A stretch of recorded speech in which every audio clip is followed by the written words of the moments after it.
Hey there, I'm Fox 10 News Chief Meteorologist Jason Smith with an update on where we're standing with our summertime heat situation. You know, it is a tough time of the year across the Gulf Coast. This is getting into some of the hottest weather we normally see, which happens in July and early August. It's somewhat close to what we call the dog days of summer, which is typically designated as the first week in August, and it's just the time of the year where the heat just seems to be dragging on and on and on.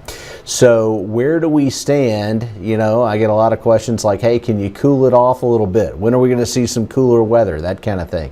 Where do we stand in relation to the overall summer pattern and the heat? And first of all, let's take a look at some of the maps I made here. So I'm going to pop this up here. This is the heat index situation, which we saw on Monday, and we see a similar situation today. And heat index values between 110 and 114. So definitely some uncomfortable heat across the region there.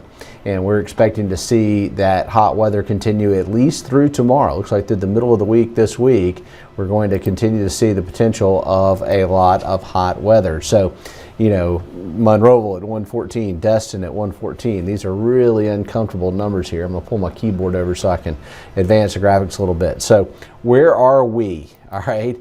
If you look at this map, we are basically right in the middle of July, and we're in the middle of the summer heat. And here is where we stand with it. So this is like a personal Chief Meteorologist Jason Smith analysis as to where we are with the summertime heat. To me, the summer heat is, well, meteorological summer for me is June 1st to September 15th. That's when our average highs are roughly 88 degrees or higher, and we see those uncomfortable dew points in the 70 to 80 degree range. And that's when we can have issues with heat danger. Heat index values 105 to 110, and in cases this week, 110 to 115.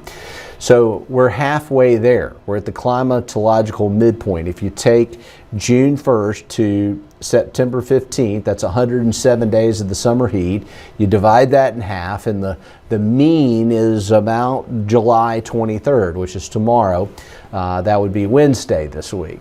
I know that is something that may almost seem like an insult at this point because we're all kind of over the heat at this point, but we're only halfway there.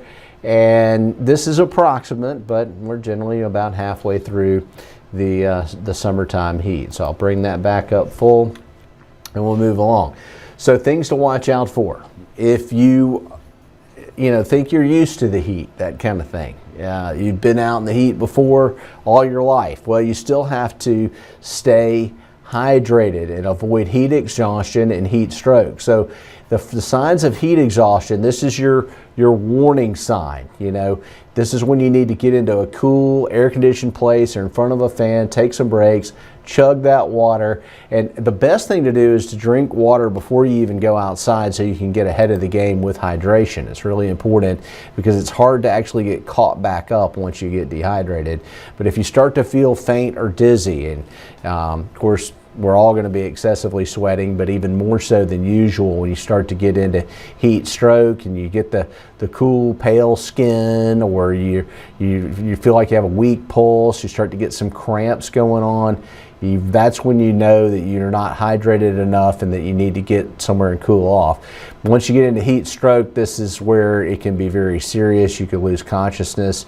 It is actually a deadly thing, so something to totally avoid.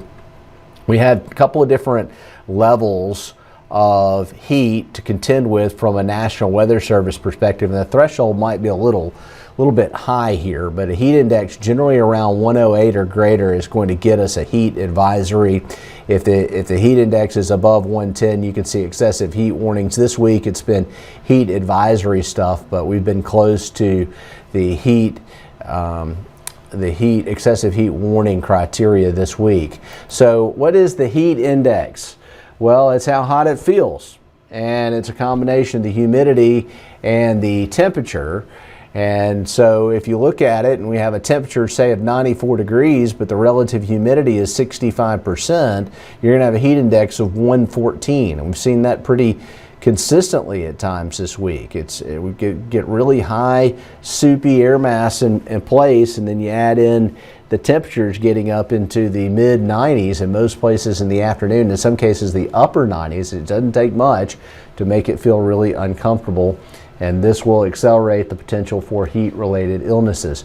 The cause of the heat this week has been this red blob that's going to still be sitting over the area on Wednesday. So we're not really seeing a big change. Tomorrow's highs are still in the upper 90s, but we do have a chance of some rain by the afternoon tomorrow, which could bring in a little bit of cooler weather. We have a real good chance of showers and thunderstorms, but it's this upper level ridge that has really made it so uncomfortable this week, and it's a temporary thing. Although if we look forward here, will we see more heat after this next round of rain? And as we approach the 1st of August, it looks like we could be much warmer than normal into the month and through August 1st. And if we look at the outlook through August the 5th, it still looks like we're going to be warmer than normal even through the 5th of August. And these are long-range climatological trends that take us beyond the scope of the 7-day forecast.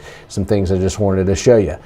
Bottom line is we are halfway through the heat according to the calendar of the general range of hot temperatures across the Gulf Coast. We also have a long-range climate outlook that says, yeah, even though temperatures are going to dip a little bit this week with better rain chances Wednesday, Thursday, Friday, the heat's going to come back next week, and that's to be expected. This is kind of the hottest part of the year, late July and early August, so hang in there. Won't be too much longer, a couple more weeks, and we'll start to think about football season, and and then a couple more weeks, and we'll start thinking about maybe that first September front. But we're a good ways out, and we're just going to continue to battle through it, stay hydrated, and have a great summer.